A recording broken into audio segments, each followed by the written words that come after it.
Hey everyone, this is Dominic and Tyler. So I know you guys hear a lot from Tyler because, well, he's kind of subject matter expert on a lot of these creative financing things.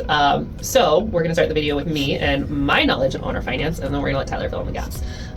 So pretty cool opportunity. What owner finance looks like is if you have a property that you want to purchase, or if you're the seller, you can be on either side of the deal, but I'm going to pretend like we're the buyer. We want to buy a property and the seller is willing to owner finance to us. Now that's really cool because that means you don't have to go through bank financing. You don't have to go through traditional financing, which a lot of times they're going to want to make sure that you have good credit, get debt to income, all the things. You have to qualify.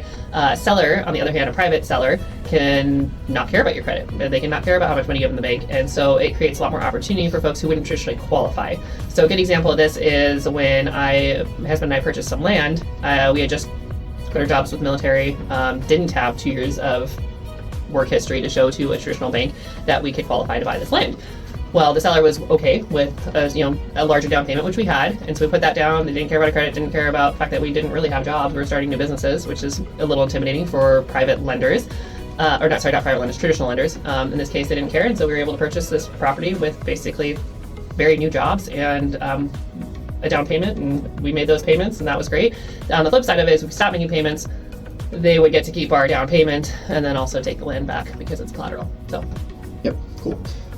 So the basic mechanics of an owner finance that people ask about a lot, they're like, how does this work? Well, in a normal transaction, if you're using a bank, there's three parties: the buyer, the seller, and the lender, if you're using a loan. With an owner finance, the seller is the lender.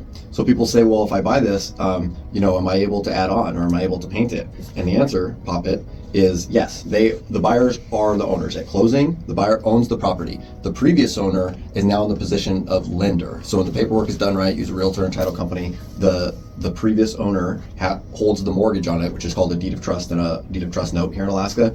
And so what that means is that if you were to quit paying, they could go through the proper legal channel and foreclose on you. Just like if the lender was Wells Fargo or any national bank, they have the same rules that apply to a private lender as any other bank for the most part, and that if you quit paying, they can follow the proper rules, which vary from state to state, and foreclose on you. They can't come in and kick you out of your house or take your land back if you missed a payment by a few days. There's a full process, and so you've got some legal protections there. But if you don't pay, they can take it back. And correct me if I'm wrong, Tyler, but I do believe you have to go into foreclosure 3 times before they can actually take it back. Is that right? No, but I know what you're trying to say. Okay. They can foreclose the first time you're delinquent. But if you make a payment, if you make it right. So here in Alaska, and this varies all over, and there are some little bit different rules for different circumstances, but in general, you have to be 30 days behind before they can start the foreclosure. And then once they've started, it takes at least 92 days, but in practice, it's usually a little bit longer. So from when you first missed your payment to when you lose the property is at least 4 months, but in practice, it's usually longer. In that time, you have the opportunity to make it right. You can bring all the money that's owed. But if he started foreclosure, he's incurring extra costs, so you're gonna have to come up with that too. First, you missed your payment, maybe multiple payments, you got all the interest, all the late fees, just like a bank loan. It's no different than that.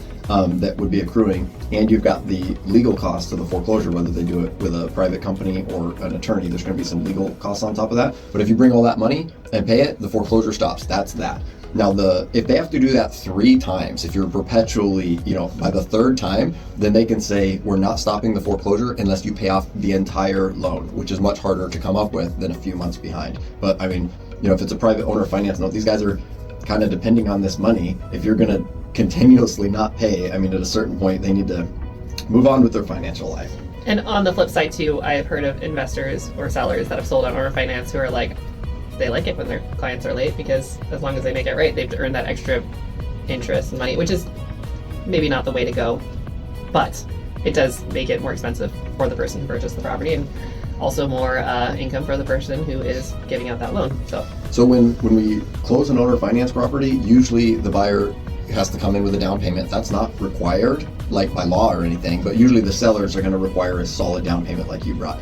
Out of that down payment, the seller usually has costs involved with selling a property. They might have realtor commissions, they might have title insurance, they might have recording costs. There's all kinds of closing costs that could be part of the transaction on a case-by-case basis that the seller has to pay. Now, the seller could pay those out of pocket, but usually they want to make sure you have skin in the game. If you brought 30 grand down payment and they have 5 or 10 grand in closing costs, then they still get money in their pocket and know that you have skin in the game. So a lot of times people want more down payment on an owner finance than they would, than you might have to come up with if you went and got a bank loan. Like a VA or an RD has zero down payment through the bank, and an FHA is low down payment. Usually with an owner finance, you're going to need more down. Again, that's not required like by law or anything, but the sellers are usually going to want And that. reason being for that is I think most of these sellers, and you've worked with a lot more of them than I have, but they're not going to check your credit. Am I right? Like typically they're not going to be asking for, your last 2 months of bank statements or your credit history or how long you've worked at your job. I mean, it takes a lot of effort and a lot of paperwork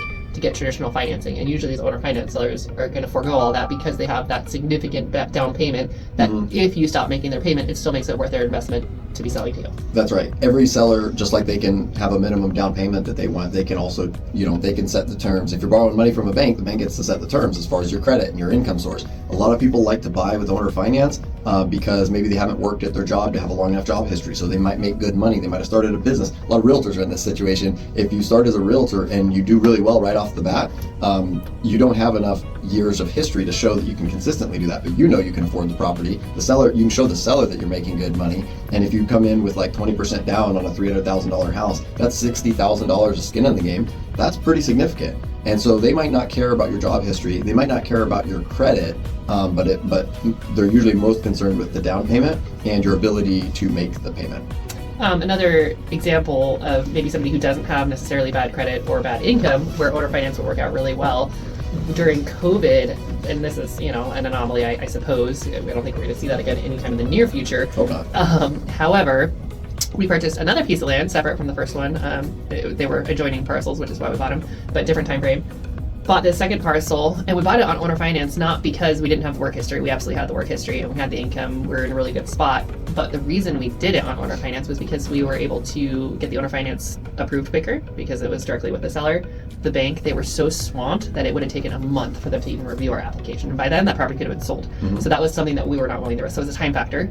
The other thing is, I think we actually got a lower interest rate than what the bank was offering. Not by much, but a small amount, like maybe like 1% or 0.5%. So that benefited us, and so it was quicker, and we got a lower interest rate, and it just worked out for everybody. And the interest rate, like all the other terms in an owner finance, is what I love. Owner finance isn't like one of the really creative ways to do business, but it is. It can be creative because you've got all these options. If you go to the bank, they're going to say, well, you qualify for this loan. I mean, the banks have some options, but they're limited. A lot more paperwork. Owner finance, way less paperwork, and you can work out a deal where, say you're in a position to give a much bigger down payment, I might be willing to buy that property from you and give you a lot more down payment if I can get a much cheaper interest rate. You're unlikely to move your interest rate much at all with a bank if you put down a larger down payment. You can buy the rate down, but you're literally, that's basically like prepaying it. It doesn't change the math a whole lot. It works out in certain situations. With an owner finance deal, you can get any interest rate that you negotiate. So a lot of times, a seller might be more interested in the price than he is in the terms. You might be able to get in with a lower down payment or maybe even significantly lower interest rate because you gave them the price that they want or the timeline that they want. Like everything's negotiable. If they want to sell this property that's completely not financeable, but they still want top dollar for it, be like, well, I'll overpay for that property because I'm getting this interest rate that's going to save me tens of thousands or hundreds of thousands over the decades. And not to mention the fact that there's appreciation potential. So they're overpaying now, but that might appreciate to that amount in the next year. I'm not advocating for overpaying for property, but the terms are a lot of times just as important or more important than the price, especially in the especially if it's affordable and it gets you into a home. And so it gives you a lot more options. Yeah. So as far as like how the transaction works, it's very similar to a normal transaction that you would use with a bank loan. You have an attorney write up the legal documents for you, and then we set up an escrow account.